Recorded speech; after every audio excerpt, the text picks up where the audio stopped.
Shalom saudara kasih dalam Tuhan. Puji Tuhan, saat ini kita akan masuk ibadah kita.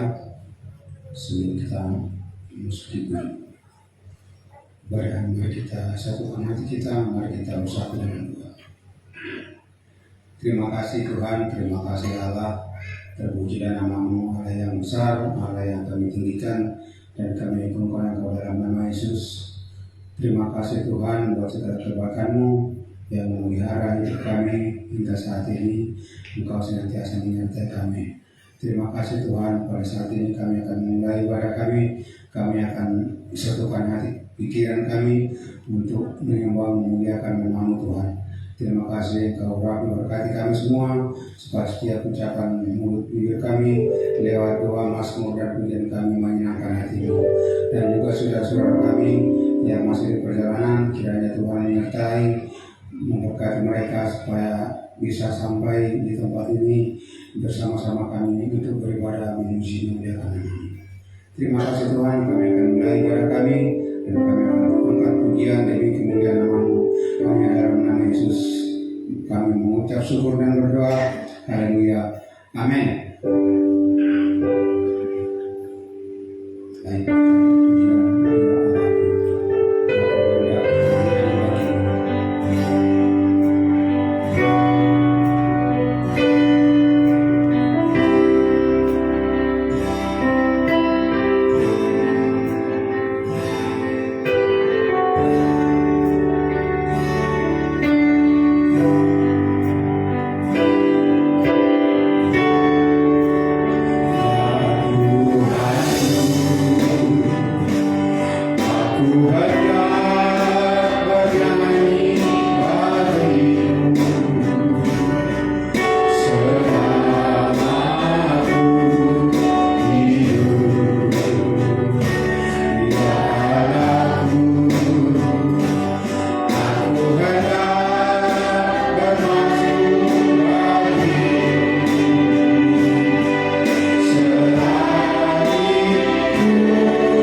kasih Tuhan urapi kami, supaya setiap doa mazmur pujian kami menyenangkan hati-Mu, dan ibadah kami menjadi ibadah yang berkenan di hadapan Tuhan. Terima kasih Tuhan, kami akan angkat pujian kami lebih heran lagi untuk kemuliaan nama Tuhan. Haleluya. Amin. Shalom saudara yang kasih Tuhan. Kita angkat pujian. Mungkin pujian ini sudah agak lama kita tidak dengar, tapi yang jelas pernah kita dengar. Hatiku rindu Tuhan. Saya akan mencoba ini.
Kita akan sambut firman Tuhan.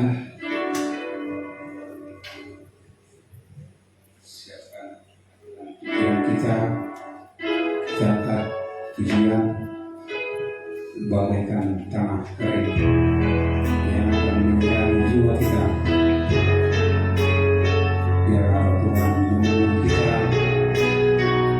sehingga hati kita bisa menjadi tanah yang subur yang akan disirami oleh firman Tuhan.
terpujilah Tuhan. Terpujilah Elohim Abraham, terpujilah Elohim Yakub, Elohim Ishak, Elohim Yakub. Terpujilah Elohim Israel. Terpujilah Engkau Elohim Yahweh, pencipta langit dan bumi. Engkaulah Tuhan yang mempunyai lautan, daratan, serta segala yang ada di dalamnya. Engkaulah Allah Bapa yang di sorga, yang berkuasa di bumi dan di sorga. Tuhan yang kami sembah di dalam nama Yeshua HaMashiach, Yesus Kristus yang bangkit dari antara orang mati, Yesus Kristus yang mengalahkan maut, Yesus Kristus yang mengalahkan kutuk dosa. Di dalam nama Tuhan Yesus yang bangkit dari antara orang mati, kami berdoa, curahkanlah roh-Mu yang kudus, roh Allah yang hidup, roh Allah yang kudus, penuhilah kami. Roh Allah yang kudus, baptislah kami, supaya jiwa kami, ketulusan kami, kebijaksanaan kami, kesabaran, kemurahan, kebaikan, kesetiaan, kelemah lembutan, kekuatan semakin bertambah, semakin hidup dan berkembang di dalam jiwa kami. Datanglah Roh Kudus, penuhilah kami, jadikanlah kami baru, menjadi ciptaan yang baru. Yang lama sudah berlalu, sesungguhnya yang baru dari Roh Kudus, penolong kami, penghibur kami, melahirkan kami di dalam firman Tuhan. Haleluya. Semua kita yang percaya berkata amin. Silakan duduk. Tuhan Yesus memberkati. Shalom. Shalom. Puji Tuhan. Kita bersyukur saudara, pada hari ini saya akan menyampaikan ibadah yang palsu dan ibadah yang sejati, yang asli, atau ibadah yang tidak asli, atau disebut ibadah yang palsu. Pernah terjadi sebuah kisah di mana anak-anak Imam Harun disambar oleh malaikat Tuhan dan mati di mezbah. Di altar, dua anak Imam Harun mati di situ karena mereka mempersembahkan api yang asing kepada Tuhan, sehingga Tuhan tidak berkenan kepada korban persembahannya karena dia membawa api yang asing. Dan seketika itu juga dua anak Imam Harun ini mati di bait Allah. Nah saudara yang dikasihi oleh Tuhan, sejarah membuktikan bahwa kematian yang terjadi di dunia ini juga banyak terjadi karena perang agama. Ya, baik di kalangan Kristen, ya ketika Protestan muncul, Protestan dibabat sama Katolik. Ya, begitu muncul lagi aliran baru, dibabat lagi oleh Protestan, ya Baptis, Metodis, begitu seterusnya. Muncul lagi, ya kayak kita Pantekosta muncul, dibabat juga. Jadi peperangan karena agama itu banyak melahirkan korban. Dan di agama-agama lain juga demikian. Apakah benar kita beribadah kepada Tuhan? Apakah saudara sudah benar membawa ibadah yang murni atau yang asli kepada Tuhan? Ya, hari ini kita mau membahas itu. Saudara siap? Amin. Buka Yesaya pasal 29 ayatnya yang ke-13.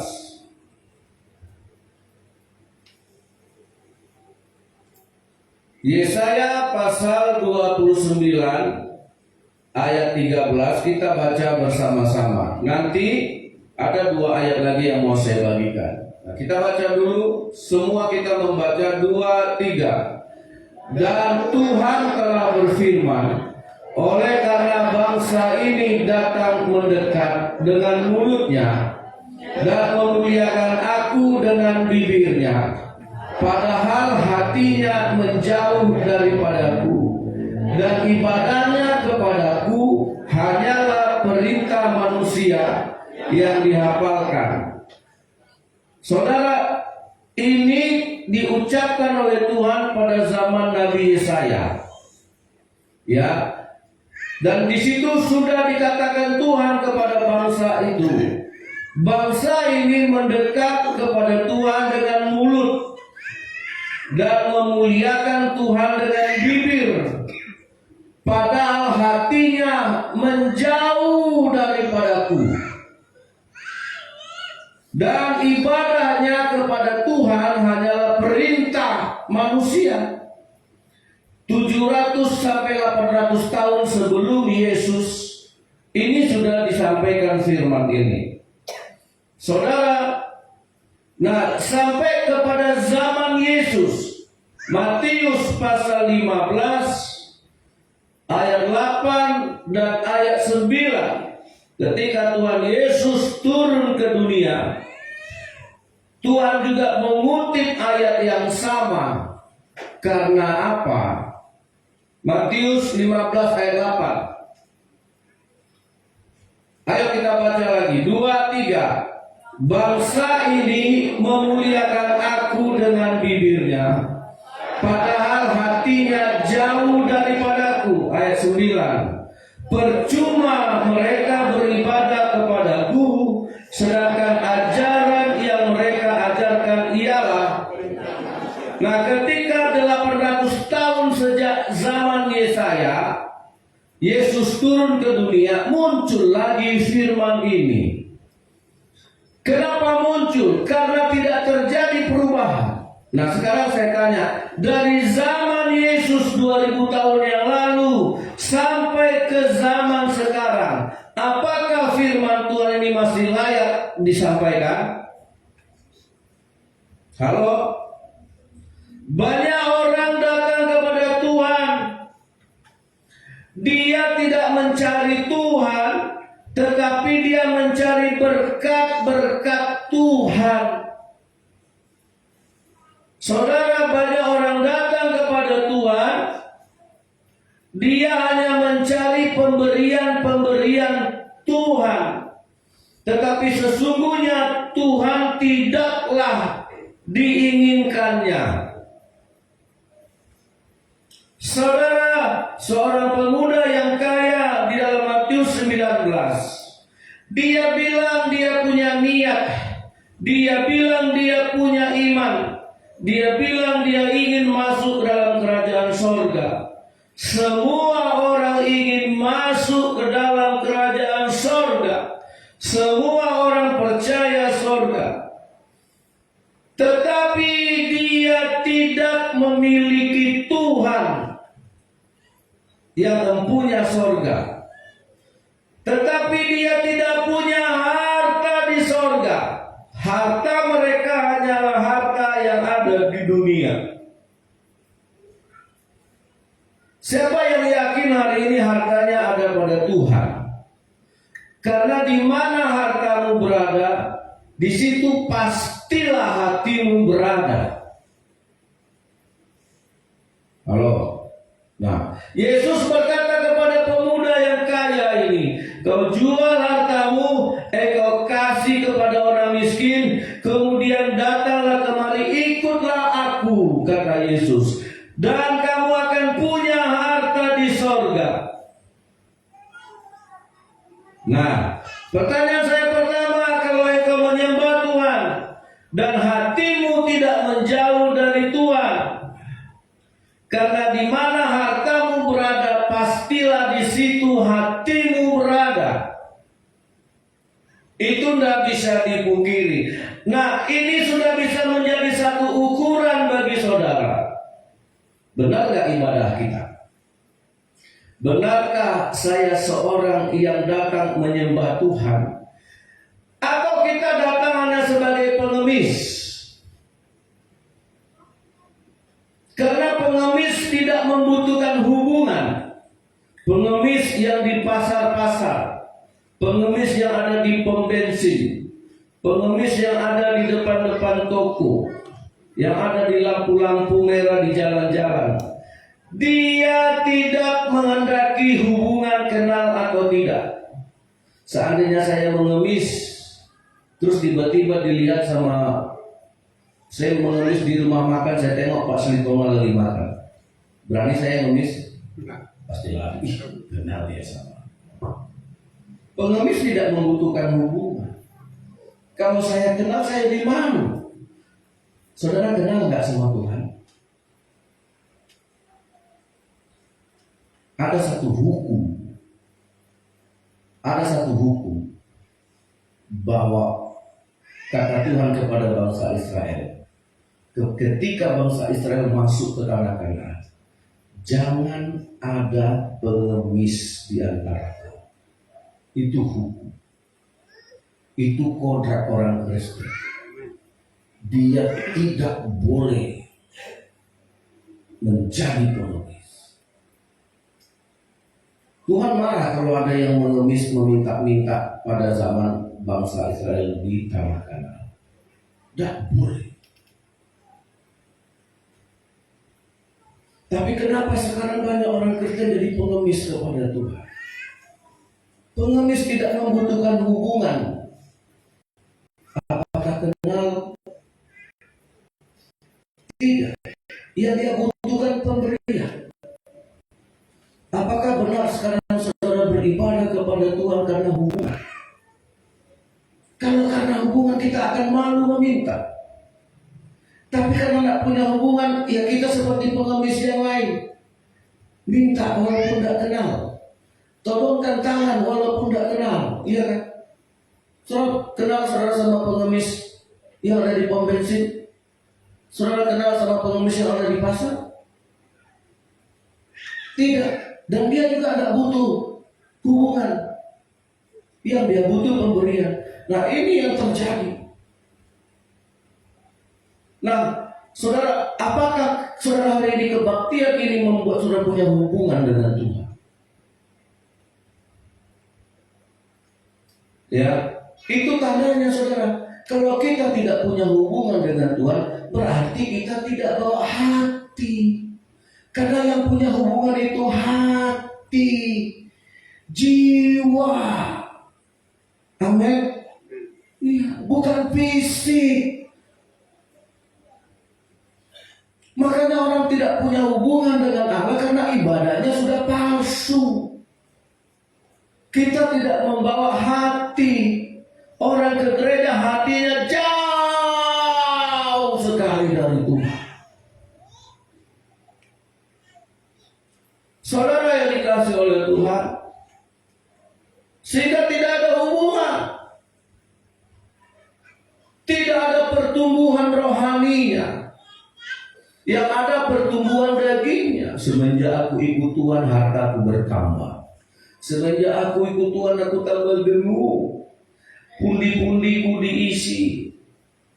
Kekayaanku bertambah. Wah, baik Tuhan itu. Saudara, kalau memang benar saudara beribadah kepada Allah, dan yang saudara bawa itu yang asli, yaitu hati kita. Hati kita mendekat kepada Tuhan. Seharusnya yang berkembang, yang bertumbuh, yang bertambah besar adalah kebijaksanaan. Semakin saudara beribadah, semakin bijaksana. Amin. Karena itulah yang sesungguhnya yang harus berkembang. Semakin kita beribadah yang benar, maka kita akan semakin menjadi orang yang tulus hatinya. Karena dia membawa hatinya, dan hatinya itu yang bertumbuh, dan hatinya itu yang berkembang. Jangan kita ke gereja semakin mudah tersinggung, semakin susah mengampuni. Tidak cocok aku di gereja ini, aku pindah ke gereja lain. Kalau kita benar-benar datang beribadah dan bawa persembahan yang asli kepada Tuhan, maka yang bertambah-tambah adalah pengampunan kita. kebijaksanaan kita, ketulusan hati kita, kasih kita yang bertambah, kasih kita yang berkembang. Kalau memang benar saudara datang beribadah dan membawa hatimu mendekat kepada Tuhan, maka yang bertambah adalah kemurahanmu. Amin. Benar nggak saudara kita sudah beribadah? Nah ternyata kalau tidak berkembang kebijaksanaan kita, kita dinasehati susah, dikasih tahu tersinggung, ditegur tersinggung, berarti tidak berkembang kebijaksanaannya. Semakin ke gereja semakin sensitif, semakin susah mengampuni, berarti tidak berkembang hatinya. Spiritualnya, rohaninya tidak bertambah, berarti yang saudara bawa kepada Tuhan sebuah kepalsuan. Di area inilah Tuhan mau bekerja. Amin. Saudara yang dikasih oleh Tuhan, ya, Allah ingin menyaksikan pertumbuhan rohani kita. Ya, jangan mentang-mentang kita sudah mampu, kita punya pangkat, selalu kita lakukan apa yang menurut kita mampu. Hati-hati, itu pencobaan iblis. Masih ingat waktu Yesus dibawa oleh Roh ke padang gurun, dan Yesus berpuasa 40 hari 40 malam, maka Alkitab mengatakan, maka laparlah siapa? Halo, kesini nggak pikiran? Laparlah laparlah Yesus. Ketika Yesus lapar, yang datang Tuhan atau setan? Yang datang Tuhan atau setan? Benar? Nggak salah? Oke, datang iblis. Yesus, kau kan lapar? Iya. 40 hari nggak makan, bodoh itu kalau nggak lapar. Terus apa kata iblis? Kau bikin batu ini jadi roti. Waktu Yesus disuruh iblis membuat batu ini jadi roti, karena Yesus mampu. Yesus sanggup nggak bikin batu jadi roti? Air jadi anggur bisa, orang mati hidup bisa, 5 roti 2 ikan bisa. Nggak ada yang mustahil bagi Yesus. Yesus sebenarnya mampu, tapi kenapa dia tidak lakukan? Seberapa banyak saudara yang merasa mampu dan tidak pernah bergantung lagi sama Tuhan? Seberapa banyak saudara merasa punya uang tidak pernah lagi, aku bisa kok, aku mampu kok. Nah, kemampuan Yesus datangnya dari siapa? Dari siapa? Dari Tuhan kan? Kehebatan Yesus datangnya dari siapa? Dari Tuhan. Nah, waktu iblis memancing dia, kau bikin batu ini jadi roti, Yesus mampu kan? Walaupun dia mampu, dia kan tidak buat. Walaupun dia bisa, dia kan tidak buat. Tapi sekarang ada banyak orang Kristen, karena dia mampu, dia lupakan Tuhan. Itukah ibadah? Tidak perlu tanya Tuhan, mau beli ini, mau ke sana, mau kerjakan ini. Saudara, karena engkau mampu, engkau sanggup. Nah, ada banyak gereja yang lahir dari seperti itu sekarang. Nggak mau lagi tanya Tuhan, merasa bisa. Sekalipun kekayaan saudara itu datangnya dari Tuhan, tapi Yesus nggak mau. Karena yang mau dikembangkan Yesus bukan kemampuan itu. Karena yang mau ditonjolkan Yesus bukan kemampuan itu. Ketika dia berada di hadapan iblis, yang ingin dia tonjolkan kemampuan rohaninya, kemampuan ketulusan kesucian hatinya. Yang mau dikembangkannya bukan seberapa hebat dia bisa bikin batu jadi roti. Apa kata Yesus? Hai iblis, kau dengar? Saya makan tidak hanya dari roti, dari batu yang kau suruh jadi roti. saya makan dari setiap perkataan Tuhan. Apa maksud pernyataan Yesus? Yang berkembang di situ, yang punya kemampuan itu manusia rohaninya. Karena rohaninya yang berbicara, aku hidup dari setiap firman Tuhan. Oleh sebab itu tidak perlu ku bikin batu ini jadi roti. Yang berkembang di situ kan rohani Yesus. Tidak ditunjukkannya dia hebat, dia bisa bikin itu, bisa. Nah, saya mau katakan sama kita, jadi nggak usah jadi orang Kristen yang berdatang patenteng. Saya juga sebagai hamba Tuhan jangan jadi kebanggaan, orang kudu akan sembuh, orang kudu tumpang tangan tumbang. Nah, oh tidak Tuhan.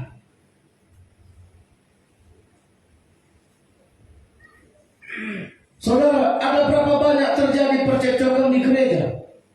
Kalau terjadi perselisihan, terjadi pertengkaran, itu tandanya kamu masih manusia duniawi, kata Rasul Paulus. Itu tandanya yang kamu terima bukan hikmat dari Tuhan, tapi hikmat dari dunia. Kalau di gereja masih terjadi iri-irian, kalau di gereja masih terjadi fitnah, gosip, menjelekkan, menjatuhkan, apakah itu perkembangan yang dihendaki Tuhan? Tidak. Itu salah satu indikator di gereja tidak terjadi persembahan yang asli.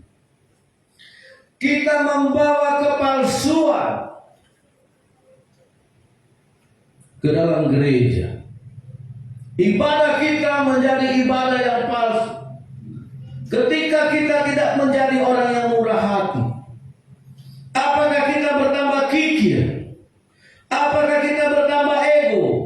Apakah kita bertambah angkuh? Apakah kita bertambah sombong? Apakah ada niat kita untuk menonjolkan diri kita dari yang lain? Itu artinya saudara sudah membawa ibadah yang palsu.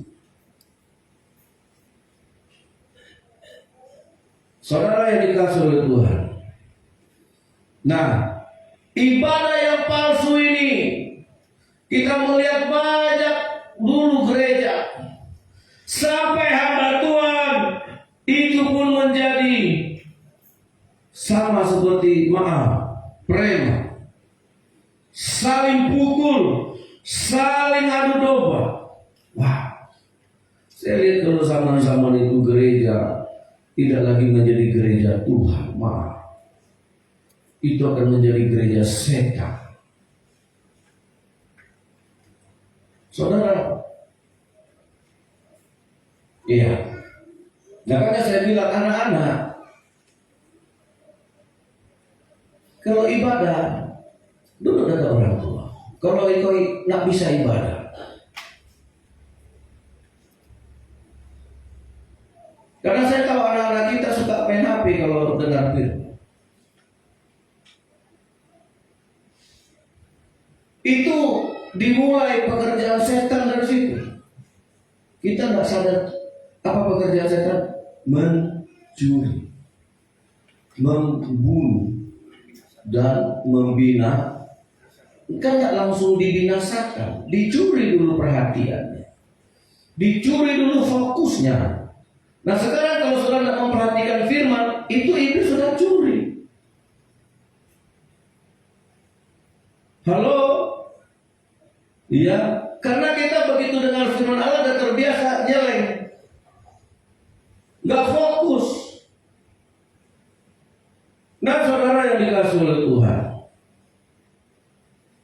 sehingga kita datang ke gereja hanya untuk mendapatkan rezeki. Tambahkan rezeki, tambahkan Tuhan, tambahkan Tuhan, tambahkan Tuhan. Kita nggak pernah minta kurang, selalu minta tambah. Tambah umur, tambah berkat, ya, tambah semua-semuanya. Nah kita memang paling ekonomis datang sama Tuhan, mendapatkan keuntungan sebesar-besarnya dengan modal sekecil-kecil. Karena itu prinsip ekonomi. minta jodoh, jodoh yang cantik lah, dokter lah, S1 lah, terus minta mobil lagi, terus minta rumah lagi, terus minta umur panjang lagi. Banyak nggak untungnya? Persembahannya 5.000. Berapa kali? Itu yang termasuk persembahan. Apa itu akan membuat hati saudara tambah bijaksana? Kalaupun terkabul itu semua, saudara dapat rumah, kerjaan lancar, kesehatan baik-baik saja, utang tidak ada, kebun bertambah, kecuali istri tidak bertambah. Saudara, oke lah bertambah semua jasmanimu. Pertanyaan saya, kebijaksanaanmu bertambah enggak? Ketulusanmu bertambah enggak? Kasihmu bertambah enggak? Nah makanya kalau kita berumah tangga juga itu jadi ukuran. Apalagi kalau kita rumah tangga suami istri tidak pernah ke gereja. Apa yang mau bertambah? Saudara, karena apa? Karena Arwibo dan Inge bisa bercerai. Berarti apa yang bertambah selama ini dalam ibadah? Kalau kasih nggak bertambah, aku nggak pernah dikasih uang. Saudara, berarti kasihnya nggak bertambah. Berarti kalau ke gereja yang minta ditambahkan apa? Happy. Pernah nggak saudara ke gereja minta Tuhan tambahkan kasih supaya aku bisa lebih mengasihi istriku ini Tuhan siang dan malam, malam dan siang, kepala jadi kaki, kaki jadi kepala. I love you.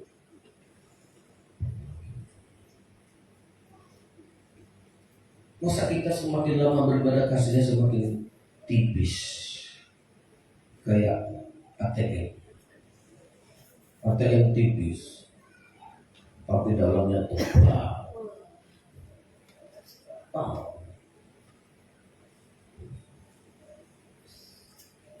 Jadi saudara yang dikasih oleh Tuhan, ya. Karena apa? Karena kita kepada Tuhan itu tidak bawa yang asli, kita bawa yang palsu semua. Saudara, kalau saudara minta sama Tuhan, minta berkat, Tuhan tidak keberatan. Nah, sebelum saudara minta, Tuhan juga sanggup. Tuhan mengasihi, jangankan kita, orang berdosa, orang yang siang malam mencaci Tuhan, melempar gereja, bakar Alkitab, itu pun dikasihi Tuhan. Amin. Sayang Tuhan sama dia, karena Allah itu kasih. Saudara yang dikasih oleh Tuhan, tapi apakah engkau mengalami perubahan hidup yang menjadi serupa dengan Tuhan? Apakah kita mengalami keserupaan dengan Allah? Tadi saya lihat di YouTube, seorang bapak umur 34 tahun, punya istri 1, anak 4, Kristen. Cekcok di jalan dengan mobil Avanza. Terjadi senggolan di jalan. Bapak ini pakai sepeda motor, sehingga kaca spionnya patah. Cekcok di jalan, bapak ini pun karena naik motor langsung melaju, dikejar dari belakang sama yang pemilik Avanza ini, ditabraknya terus saja melindas gitu. Mati yang ditabraknya hanya gara-gara kaca spion. Bapak ini punya 4 anak. Baru masih 34 tahun. Siapa 34 tahun udah punya 4 anak? Cepat juga ya.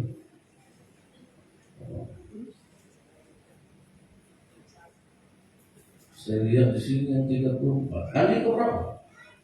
24. Istrinya nangis gara-gara kaca spion kau tabrak suami.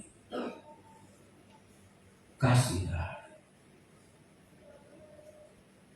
Iya kan? Istri saya pasti lagi bilang, ah kau juga kadang-kadang kurang sabar di jalan. Saya kadang-kadang juga gitu, tapi nggak sampai nabrak. Mau keluar loh.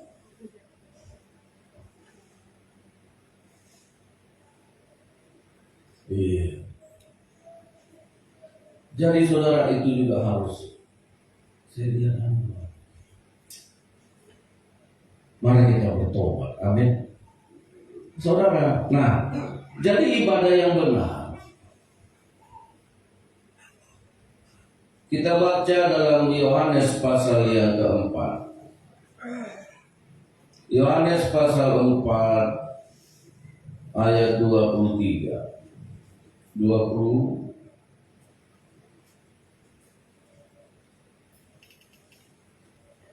ayat 22, mulai dari ayat 22. Yohanes pasal 4 ayat 22. Kamu menyembah apa yang tidak kamu kenal. Kami menyembah apa yang kami kenal. Sebab keselamatan datang dari bangsa Yahudi. Ayat 23, silakan jemaat Tuhan, 2, 3. Tetapi saatnya akan datang dan sudah tiba sekarang bahwa penyembah-penyembah benar akan menyembah pada zat dan satu dari kebenaran, sebab aku menghendaki penyembah-penyembah demikian. Ayat 24 sama-sama. 2, 3. Allah itu roh, dan barang siapa menyembah dia harus menyembahnya dalam roh dan kebenaran. Jadi kalau kita datang menyembah Tuhan dan hatinya mendekat kepada Tuhan. Nah, di sini diajarkan oleh Tuhan Yesus, barang siapa menyembah karena dia menyembah Allah yang dia kenal, itu bicara hubungan. Amin. Ya, ini juga saya bahas kemarin di penjara. Apakah tetangga kita yang agama seberang dia menyembah Allah yang dia kenal? Sampai hari ini tidak bisa jawab siapa Allah itu. Suatu zat. Tidak bisa diselidiki, tidak bisa.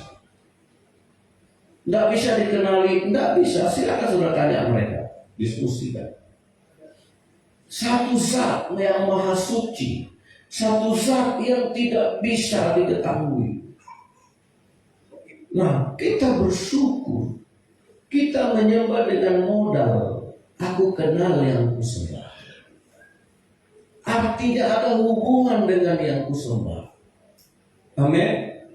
Nah, yang kedua, barang siapa karena kita menyembah Allah yang kita kenal, maka kita harus menyembahnya dalam roh. Nah, pertama di sini dikatakan menyembah dalam roh. Saya yakin itu bisa terpenuhi karena yang datang sekarang adalah makhluk hidup semua. Makanya dalam Kristen tidak ada istilah menyembayangkan orang mati. Yang ada hanya ibadah penghiburan, ibadah tutup peti, ibadah pelepasan. Dan semua ibadah itu ditujukan kepada yang hidup. Karena yang hidup masih punya roh. Jadi kalau saudara hari ini datang kepada Tuhan, itu masih bawa rohnya. Amin. Ya, kita tidak punya kita tidak punya filosofi seperti agama lain. Sembayanglah, sholatlah kamu sebelum kamu disolatkan. Otak apa? Mantannya. Kan gitu selalu kan? Sholatlah sebelum engkau disolatkan. Ya ngapain mayat kita sembahyangin? Ya kan? Yang mau kita kasih sembahyang itu yang hidup. Jadi saya pastikan hari ini tidak ada mayat hadir di sini. Tapi ada yang kayak mayat. Ada yang tidur. Yang tadinya gini-gini. Pasti semua yang makhluk hidup, amin. Berarti yang pertama terpenuhi. semuanya bawa roh, walaupun tidak bawa duit, tidak apa-apa. Tidak ada ke gereja. Kenapa tidak ke gereja? Tidak ada kolektif. Gereja ini tidak nyari kolektif. Amin. Saudara tidak kasih kolektif, tidak ada yang pandangan jelek. Berita, tidak ada di situ-sini. Amin. Iya. Saya dulu ingat si Torus yang di LP itu. Karena dia tamping, karena dia yang mengabsen siapa yang mau ke gereja. Kau ke gereja? Enggak. Kenapa? Enggak ada kolektif. Nah, kolektif. Gereja kau ya. Kau ke gereja? Enggak. Kenapa? Enggak ada kolektif. Nah, kolektif. Jadi setiap minggu sambil dia mengabsen dia siapkan uang supaya yang punya alasan karena tidak ada kolektif dikasihnya. Luar biasa. Saudara tahu dia pulang dari lapas dia beli 1 kol diesel.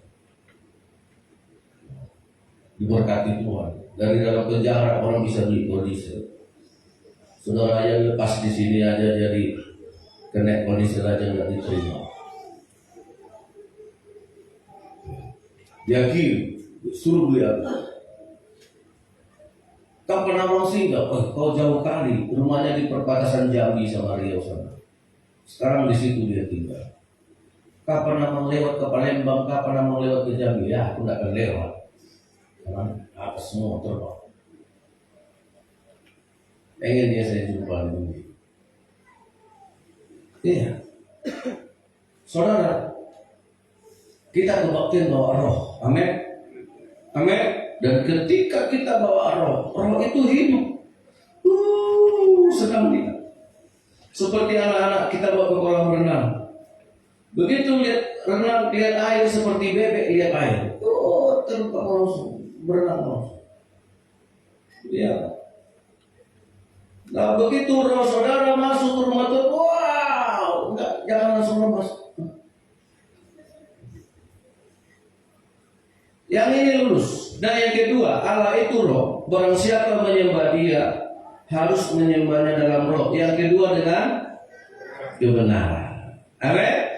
Nah siapa yang datang hari ini dengan kebenaran? Karena kebenaran satu-satunya prinsip yang tidak bisa dipalsukan. Apa itu kebenaran? 1 ditambah 1 2. Orang Cina, orang India, orang Indonesia, orang Amerika tetap mengatakan 1 tambah 1 2. Orang sakit, orang sehat. Karena dia kebenaran, tidak bisa dipalsukan. Amin. Kebenaran itu tidak bisa. Siapa yang datang hari ini dengan kebenaran? Yakin datang kebenaran dengan kebenaran? Angkat tangan. Ya. Siapa? Karena kalau saya kasih tahu nanti ayatnya. Nah jadi gini aja. Siapa yang hari ini datang dengan kebenaran?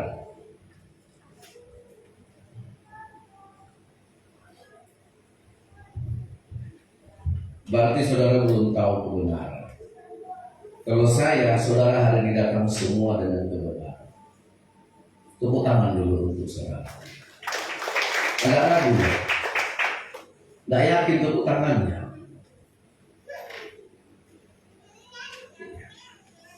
Tapi saudara tidak tahu itu kebenaran masalahnya. Akhirnya kita lupa yang asli. Kenapa? Karena kita selalu bawa yang palsu. Ada dulu saya punya kenalan. Dari kecil anaknya, maaf ya, karena kekurangan. Sebenarnya dia tidak kekurangan uang. Suami istri pegawai negeri. Tapi karena ingin menghemat, si anak lebih banyak dikasih teh daripada susu. Lebih sering dikasih teh daripada susu. Akhirnya teh itu dikiranya susu, susu itu dikiranya teh. Kok tahu? Saking kebiasaan, akhirnya dia lebih suka teh. Jadi kalau dia minta teh, itu kan karena bapaknya yang bodoh-bodoh anaknya. Ini susu. Susu, walaupun dikasihnya teh, akhirnya gede dong tanya, Mak minta susu datang mamanya, teh yang dibikin lah. Anakmu edak minta susu, kok bikin teh sama dia susu itu teh, kok kok jadi goblok anakmu? Iya, aku yang ngajarin. Mau apa? Nanti si Sparga itu bisa. Coba ajarin Sparga itu. Ini teh anak. Ini susu diganti teh. Ini yang susu. Oh nengok ya. Iya. Saya jadi, udah salah kaprah. Akhirnya dia nggak tahu kebenaran. Nah, saudara ke gereja, akhirnya kita juga nggak tahu kebenaran. Karena yang kita bawa adalah asli. Karena udah terbiasa bawa yang palsu. Yang asli pun jadi, dikasih yang asli pun kita curiga. Siapa ini? Ya kan? Nah, itu kondisinya. Sekarang saya tanya, siapa yang datang ke gereja bawa kebenaran? Saudara terima. Saya tunjukkan. Lukas. Dia Lukas.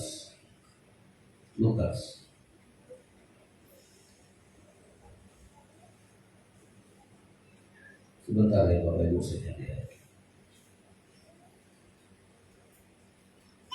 Lukas pasal 18. Nah, kita baca ya. Ayat 10. Kita baca pelan-pelan. Sama-sama lah kita baca. Haleluya. Lukas pasal yang ke-18. Ini kan orang yang menyembah Tuhan dengan roh dan kebenaran. Itu konteksnya. Oke? Ayat 10, 2, 3. Ada dua orang pergi ke bait Allah untuk berdoa. Yang seorang adalah Farisi dan yang lain pemungut cukai. Berarti yang Farisi berapa orang? Satu. Yang lain berarti lebih dari satu. Ada banyak pemungut cukai yang datang. Ayat 11, ayo 2, 3. Orang Farisi itu berdiri dan berdoa dalam hatinya begini, ya Allah, aku mengucap syukur kepadamu karena aku tidak sama seperti semua orang lain. Aku bukan perampok, bukan orang zalim, bukan penzina, dan bukan juga seperti pemungut cukai ini. Terus aku berpuasa 2 kali seminggu. Aku memberikan 1/10 dari segala penghasilanku. Nah, yang saudara anggap orang datang membawa kebenaran kan yang itu kan? Aku berpuasa 2 kali seminggu Tuhan. Saleh aku ini. Aku tidak berzina seperti tetanggaku. Hidupku kudus. Aku bukan orang zalim. Aku bukan pencuri, bukan merampok. Nah, aku juga bukan seperti pemungut cukai ini yang tamak, rakus, memeras harta orang. Apakah kita anggap yang itu yang benar? Aku berpuasa 2 kali seminggu. Aku ngasih persembahanku sama Tuhan. Kan keder. Si pemungut cukai kan mendengar orang yang kayak itu kebaktian. Ih, apalah aku ini. Iya. Nah, ayat 13 baca. Ayat sama-sama 2, 3. Tetapi pemungut cukai itu berdiri jauh-jauh. Bahkan ia tidak berani menengadah ke langit. Melainkan ia memukul dirinya dan berkata, ya kasihanilah aku orang. Apa katanya? Ya Allah, kasihanilah aku orang berdosa. Belum tahu juga kan? Oke, ayat yang buat itu. Ayat 14, 2, 3. Aku berkata kepadamu, orang ini pulang ke rumahnya sebagai orang yang dibenarkan Allah.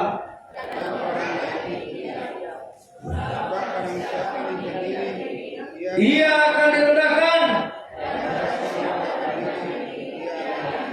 Nah, ada pemungut cukai datang berdoa, ada ahli Farisi datang berdoa. dari kedua orang ini siapa yang pulang sebagai orang yang dibenarkan?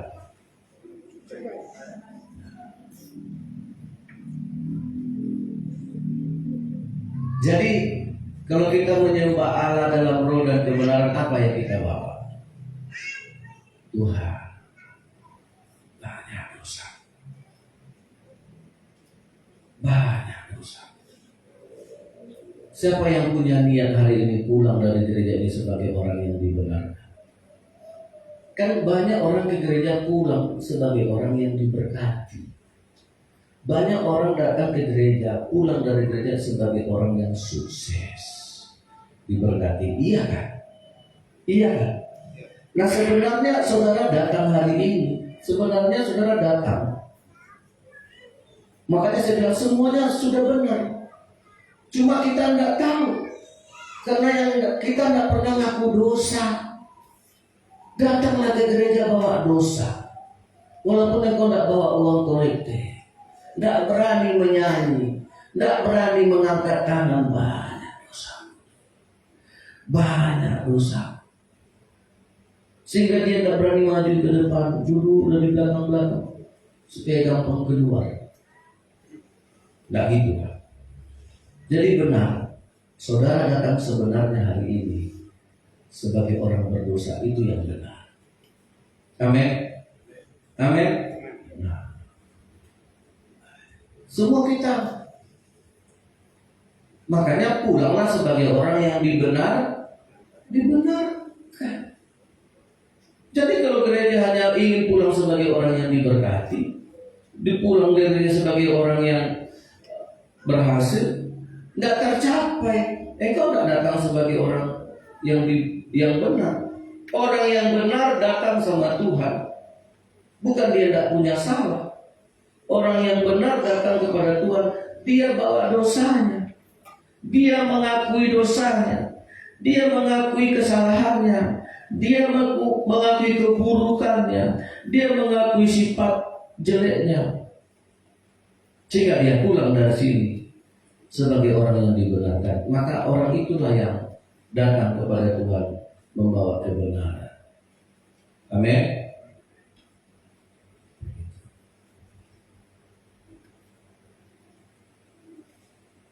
Kita nyanyikan satu nyanyi.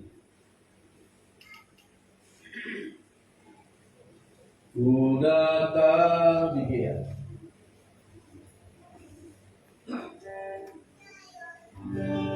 Langsung ke Emino. Ku datang Tuhan dalam hadirat-Mu, meriaskan kekudusan, seluruh surga sujud menyembah-Mu. Ku tersungkur dan berseru, kudus, kuduslah, kuduslah Tuhan, Allah semesta alam. Kudus, kudus.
Pulanglah sebagai orang yang dibenarkan.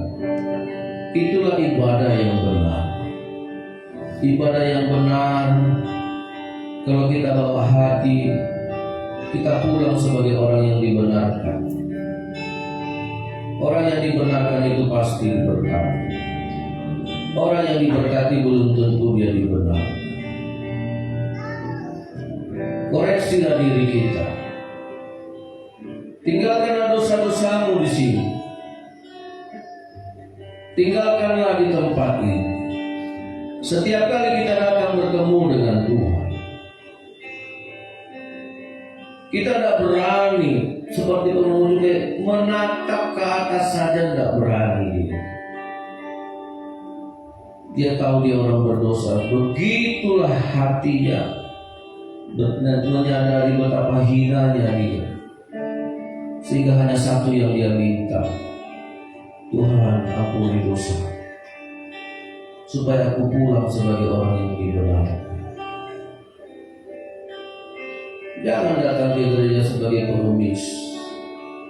Datanglah ke gereja sebagai penyembah. Menyembah Tuhan yang kita kenal. Bawa rohmu, bawa kebenaran. Itulah kebenaran yang paling hakiki. Kita menyadari kita orang berdosa. Salah kita, sifat kita masih ada yang buruk. Pulanglah jemaat Tuhan sebagai orang yang dibenarkan. Itulah dikehendaki dari ibadah yang asli. Di dalam nama Yesus Kristus Tuhan, Engkau melihat hati. Engkau tahu siapa kami. Engkau melihat kami duduk, kami berdiri, kami berjalan. Engkau tahu. Tapi seringkali kami tidak membawa yang sebenarnya kepada Tuhan.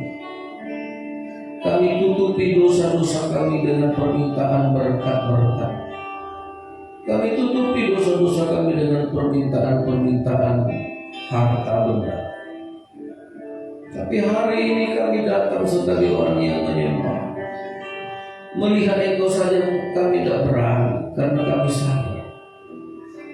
Untuk memanggil nama-Mu aja bibir kami berat, karena kami sadar siapa kami. Tuhan, ampunilah dosa kami. Biarlah kami keluar dari rumah-Mu sebagai orang yang dibenarkan, meninggalkan dosa-dosa. Di dalam nama Yesus, biarlah kasih sayang surga, kebaikan, kemurahan, kesetiaan Tuhan memberkati kami, sehingga kami menjadi orang yang bertumbuh dewasa. Kebijaksanaan kami bertambah, ketulusan, kesucian hati kami semakin berkembang, semakin bertumbuh. Kebijaksanaan kami, iman dan percaya kami semakin berkembang, semakin bertumbuh, semakin besar. Itulah yang dikehendaki oleh ibadah yang sejati. Ampuni dosa kami Tuhan. Kami mau semakin bertumbuh kepada Tuhan, mengalami keserupaan dengan Tuhan. Di dalam nama Yesus diberkatilah yang percaya kepada firman. Diberkatilah yang menaruh firman ini di dalam hatinya. Diberkatilah di dalam nama Tuhan Yesus. Amin. Baiklah, sebentar saya memanggil anak saya sebelum kita beri persembahan untuk mempersembahkan satu nyanyian sebagai ucapan syukur. Sudah terima rapor, sudah Tuhan berkati. Kak Fanya, silakan.